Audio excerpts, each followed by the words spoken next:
Bon, merci à tous de votre présence. On est censé être 28 ce soir, donc c'est un bel effectif. Il y en a sûrement encore quelques-uns coincés dans les bouchons, mais ça va arriver. Donc 28.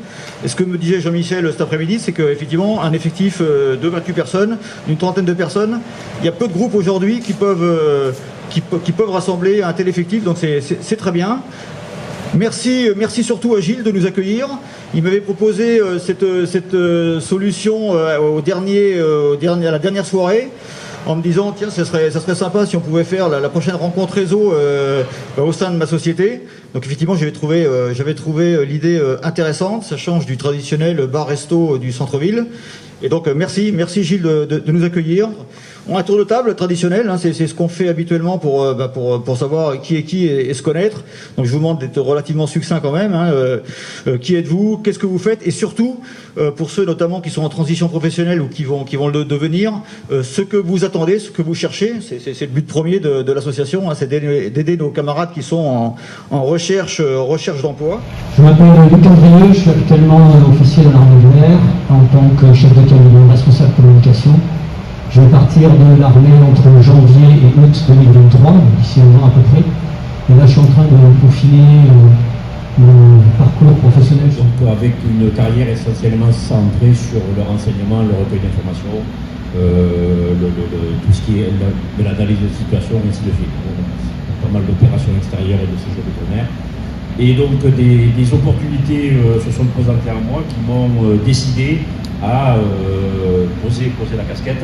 Donc je serai officiellement rayé de contrôle au 1er octobre. Voilà. Donc ces opportunités sont dans mon cœur de domaine, mais je suis ici pour justement ouvrir le champ des possibles. Je serai radié des contrôles le 1er mars, date à laquelle je suis recruté comme programme manager marché public et défense pour la société d'ingénierie Atexis, qui est spécialisée dans le soutien logistique intégré, la gestion de configuration, le MCO aéronautique, etc. Pourquoi je suis là? Pour continuer déjà le parcours avec vous, parce que rien n'est sûr en plus.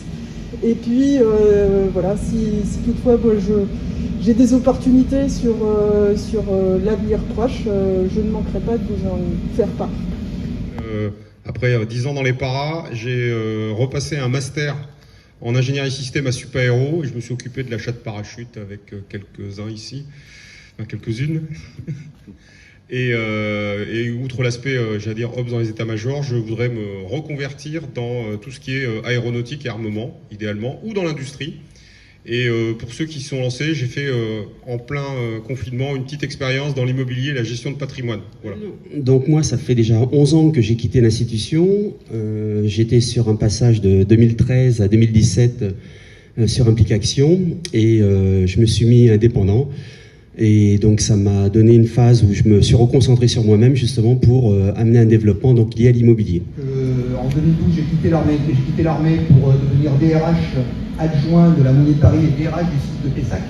Et donc depuis le mois d'octobre dernier, je ne suis plus à la Monnaie de Paris, je suis aujourd'hui DRH de transition, c'est-à-dire que je fais de l'accompagnement d'entreprise sur des problématiques RH, des problématiques de management, de CODIR, de remplacement de différents salariés. Donc j'ai entendu un certain nombre de choses, donc j'ai des cartes et c'est pour ça aussi que je reviens dans le réseau Implication après avoir été pas mal impliqué, on va dire, en 2013, 2014, 2015.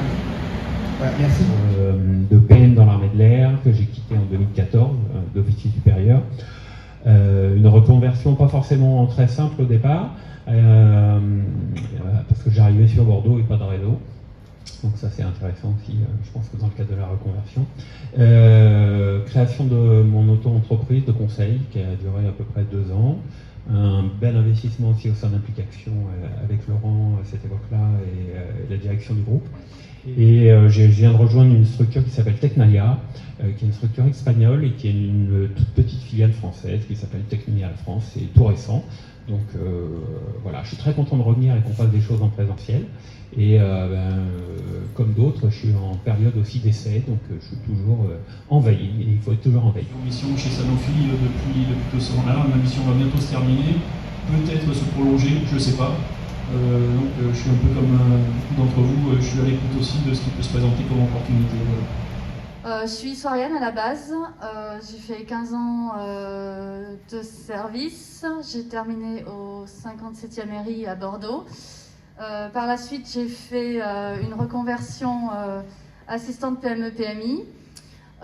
J'ai occupé des postes d'assistante de direction, d'assistante de développement, de comptable auxiliaire, de chargée de recouvrement, et les 2 derniers postes, c'était responsable administrative et comptable jusqu'en 2020, et le dernier poste, responsable administrative et de gestion. Et j'ai terminé le 14 janvier par une rupture conventionnelle, et voilà, je prends un petit peu de temps pour m'orienter sur autre chose. Pour l'instant, j'ai pas d'idée très claire sur ce que j'ai envie de faire. Bon, comme pour moi, donc ancien marin, je ne sais pas s'il y en a dans l'assemblée, ancien avionique et aussi mécanicien de bord, donc McNav pour l'équivalence dans l'armée de l'air, pendant 21 ans. Aujourd'hui, donc ça fait 1 an et demi que j'ai quitté et je suis responsable technique documentaire pour un prestataire d'Eau Carré et chez Dassault Aviation à Mérignac. L'institution, ça fait 8 ans et j'ai intégré directement à la Sojara, pour ceux qui connaissent, qui s'est appelé par la suite Stella Aerospace, et depuis le 1er janvier Airbus Atlantique. Et je suis maintenant responsable de ligne sur le site de Sojara. Et à l'armée de terre et à l'état-major de Balma à Toulouse. Et mon projet professionnel en fait aujourd'hui, ça serait d'être conducteur de travaux dans le bâtiment. Actuellement, la direction de la maintenance aéronautique, j'appartiens au bon point, c'est-à-dire que je revends des matériels qui sont retirés des services aux industriels, où on les place dans des instances patrimoniales comme les musées, ou tout simplement ils servent pour l'instruction. Je suis en contact avec beaucoup d'industriels de l'aéronautique, mais vous le comprenez bien, c'est un petit peu la petite porte, puisque ce sont les acheteurs du service technique.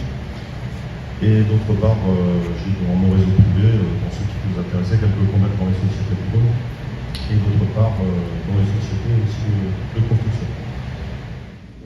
J'ai quitté l'institution en 2014.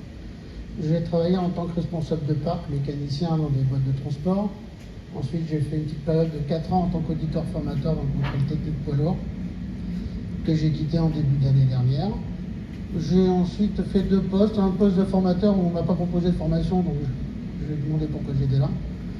Et là, je suis responsable de parc dans une société de déchets. Voilà, je suis à l'écoute d'opportunités, évidemment. J'ai quitté l'armée de l'air il y a 2 ans, je suis maintenant chez Exprio, détaché d'information, je fais de la documentation technique. Je suis actuellement en recherche active. J'ai un début de parcours dans l'armée de terre, donc parachutiste. Ensuite, un long parcours dans le milieu du civil où j'ai été cadre dirigeant dans des grands groupes internationaux dans le secteur des télécoms, ensuite dans les RH, dans le transport logistique. Et puis depuis 2 ans, 2 ans et demi, je suis passé à l'entrepreneuriat où je suis dirigeant associé d'un fonds d'investissement. Donc nous investissons dans des entreprises, soit à fort potentiel de croissance, ou soit on en rachète. Et la deuxième activité, j'ai un cabinet de conseil, du conseil en leadership, conseil en management. Donc comment je peux potentiellement vous aider à la fois ouvrir mes réseaux, parce que ça fait plus de 30 ans que je suis sur Bordeaux. Quelques emplois dans des boîtes industrielles. J'ai créé la mienne avec le concours d'AXA en tant qu'agent de prévoyance et gestion de patrimoine. Voilà. Ça fait 2 ans que j'exerce ce magnifique métier. Si vous souhaitez être indépendant, vous pouvez venir me voir ou mon nouveau collègue. Je me suis reconverti pendant 8 ans au sein de la GPM, tout le monde connaît la GPM. J'étais délégué commercial sur Bordeaux et sur le bassin. J'ai quitté l'entreprise AGPM l'année dernière, en fin d'année, pour être aujourd'hui agent général AXA en prévoyance et patrimoine, comme Antoine. Je me suis reconverti à l'été 2016 dans le monde des drones.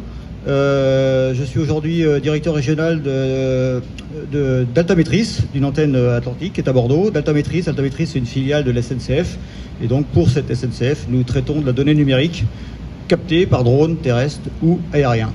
Voilà, et donc délégué régional depuis septembre, à Implication depuis 2015. J'ai quitté l'armée il y a presque 2 ans maintenant, après 30 ans de service, dont 20 ans dans le SID. Une première expérience qui s'est très mal passée de 3 mois. Et je suis ici depuis le 1er février 2021, donc ça fait un an depuis 2-3 jours. Et voilà, et j'ai rejoint le réseau parce qu'au moment où j'ai quitté, je suis parti au moment du Covid un peu tout seul et il m'a manqué cet accompagnement et je me suis dit que les mauvaises expériences que j'ai eues, c'est bien de les partager, donc voilà pourquoi je suis là. En France, les managers sont peu formés. Or, manager, on le sait, c'est un métier. Manager, c'est un métier, et ça s'apprend. Un expert technique, par exemple, ne sera pas forcément un bon manager. La deuxième raison, c'est le manque de liberté de reconnaissance aujourd'hui qu'éprouvent les managers en entreprise. Ils sont coincés entre le marteau et l'enclume, entre les attentes de leurs équipes et les impératifs de leur hiérarchie, avec peu d'autonomie de décision. Donc ils ressentent un sentiment d'humilité, voire de frustration. Troisième raison qui fait que le métier ne fut plus rêvé, une surcharge au travail, aujourd'hui évidente. On l'a vu notamment avec le Covid, le nez dans le guidon, à gérer les urgences. Les managers n'ont plus le temps pour coacher ou pour superviser leurs équipes. Cette surcharge mentale épuisante, conjuguée aux effets pandémiques, les a conduits à une sorte de prise de conscience. Les cadres et les managers ont pris conscience que devenir chef n'était plus le but ultime à atteindre. Aujourd'hui, en quête de sens, ils ont d'autres aspirations. Manager en faisant des semaines de 60 heures ne correspond plus à leurs besoins. Ils veulent maintenant plus d'équilibre dans leur vie professionnelle et dans leur vie personnelle. Alors, c'est quoi précisément, je dirais, le métier de manager ? Avant, le manager, c'était celui qui savait. C'était l'expert. Il détenait les connaissances techniques. Il apportait les réponses aux solutions. Rien ne se faisait sans son aval. C'était un véritable super-héros. Il faisait le job. C'était le chef. On était dans un management de la production. Par exemple, un excellent commercial devenait manager parce que c'était le meilleur commercial, sans pour autant s'assurer qu'il avait les compétences pour manager une équipe. Aujourd'hui, ce rôle a changé. Fini le manager-chef. Avec la disparition, avec la digitalisation, les collaborateurs aujourd'hui ont accès à la connaissance sur Internet. Certains même collaborateurs ont plus de connaissances que leur manager direct. On n'est plus dans un management top-down où le manager détenait les connaissances. On est aujourd'hui plus dans un management vertical. Donc le manager devient une sorte de facilitateur. On est dans un management, désormais un management du savoir. Et pour aller vers ce type de management, il faut une nouvelle race, je dirais, d'individus dans les entreprises. Il faut des leaders. Alors, qu'est-ce que c'est qu'un leader ? C'est comme je disais il y a quelques années, le manager c'était le nouveau Graal, le leader aujourd'hui c'est le nouveau Graal. Que ça soit dans la presse, que ça soit en entreprise, dans les communautés spirituelles, on parle de leader spirituel. Même dans la grande distribution, on a leader price. Donc, c'est une boutade. Voilà, donc, aujourd'hui, le nouveau terme, c'est leader. Alors, comment on peut définir le terme de leader ? Je pense qu'il y a autant de leaders, de leadership, que d'individus. Moi, j'ai choisi une définition que je vous partage. C'est le leadership est une influence naturelle que va avoir un individu sur un groupe pour le fédérer et le motiver dans le but d'atteindre un objectif commun. Donc fédérer le groupe, motiver pour un objectif commun.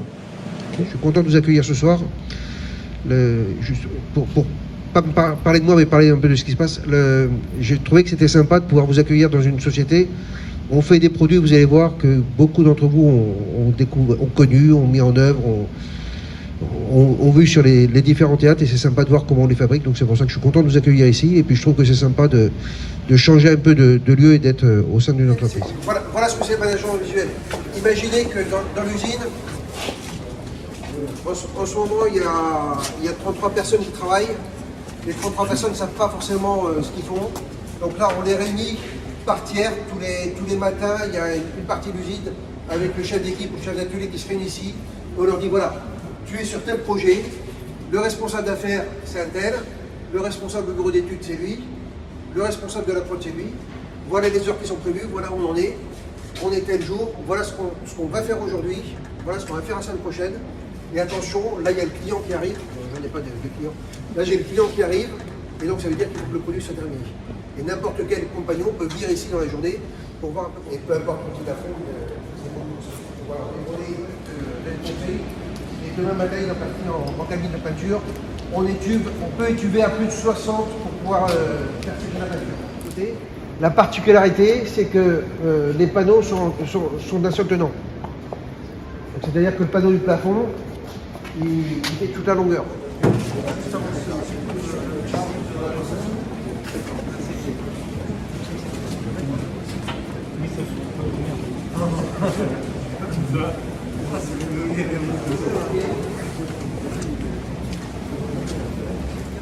Donc pour l'instant on a juste monté le four. Il faut imaginer que ici on va avoir 2 panneaux déployables de chaque côté. Dedans on va mettre les pétrins, on va mettre toute la partie adoucisseur, toute la partie armoire, et ça fera une boulangerie totalement autonome qui permet de faire 250 pains par jour. Une fois qu'il y a basculé de l'autre côté, on va faire la partie, peut-être on va venir finir la partie froide, là où il y a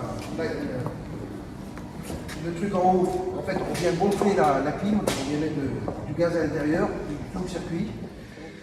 Pourquoi je mets ici? Parce que d'ici j'ai vraiment la vision complète de ce qui se passe. Donc là on a la partie fabrication, le Venezuela, le Kenya, la Somalie, le Nigeria, le Mali, le Kenya encore, l'Inde, la Gambie, le Malawi, le